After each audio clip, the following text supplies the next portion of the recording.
What's up, guys? Welcome back to my channel here. This right here is my pride and joy, man. I put a lot of work into this 500 series helicopter. It ain't the prettiest or the best looking, but man, this was a learning curve here. I just thought, when you get a helicopter kit, just put the fly bar on there and connect it to the radio and fly, but nope, it ain't like that, man.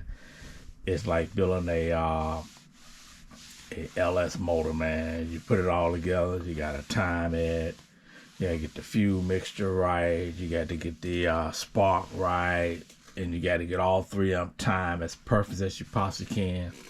And then not on top of that, once you get the fuel, air, and timing correct, you got to get it correct at low idle, under a low. You got to get it corrected at a high idle, under a low. You got to make sure that all the injectors are reaching their peak or not over injected. Then you got to check the O2, making sure the fuel air mixture is 14.7. The same concept goes into these helicopters, man. When from the tail servos to your cyclist servos, making sure that your blade pitch is correct, making sure that you got the parameters in here set up correctly. It is a lot of freaking work. Then not on top of that, once you do that, then you got to come back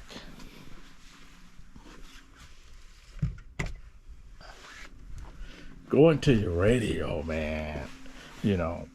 I mean, digital radios are cool, man, but you gotta go in here. Then you gotta set up your whole switch, your stable switch, how I got mine set, and then right here where I got my select speed, what they call it, head speed, pitch curve, whatever they call it. I'm not on that level 10 in terms of understand all these parameters and switches and stuff like that, but yeah, understand. But the most important one I always make sure is understand this idle one, and then my hold, and then this one right here, I have this one set as my stable so I don't get a lot of pitch from it. And then I got this one as my head speed, like speed 1, 2, and 3, different stuff like that. But yeah, man, it is a whole learning curve, man. Whole learning curve. But anyway, I'm gonna get ready. Put this battery in. So the battery that we're running is a 3300 milliamp, 100 cells. So I'm gonna get ready to slap that in, and then go outside and fly before the sun go down. Tomorrow's the next 2 days. Next 2 days supposed to rain like crazy. So whatever the weather permits, I just love to fly RC helicopter. RC helicopter to me is like one of the most difficult to learn, to master it, and you never ever fully master it. You can learn, I mean, there is like 1,000 different moves, especially for the guys that do 3D. I'm not even nowhere close to that, but there's just so many different things and options that you can do.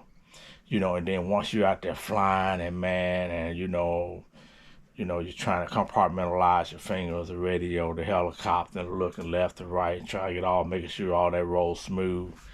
And man, then you have a crash, and they just kill everything. But then you take the helicopter back to the shop, and you repair it, and you go back out there. But once you get to flying, doing your stuff, that's the most rewarding part about it.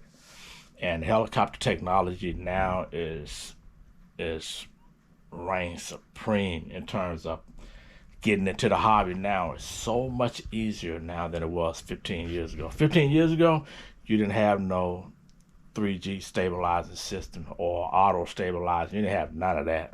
All you had was a motor, electronic speed control, and the rest was left up to you. Now, it's like getting a car with traction control. When you gas it, it's making sure that the wheels don't spin and get the car to control, but it keeps the car in control for you to easily to be able to maneuver it.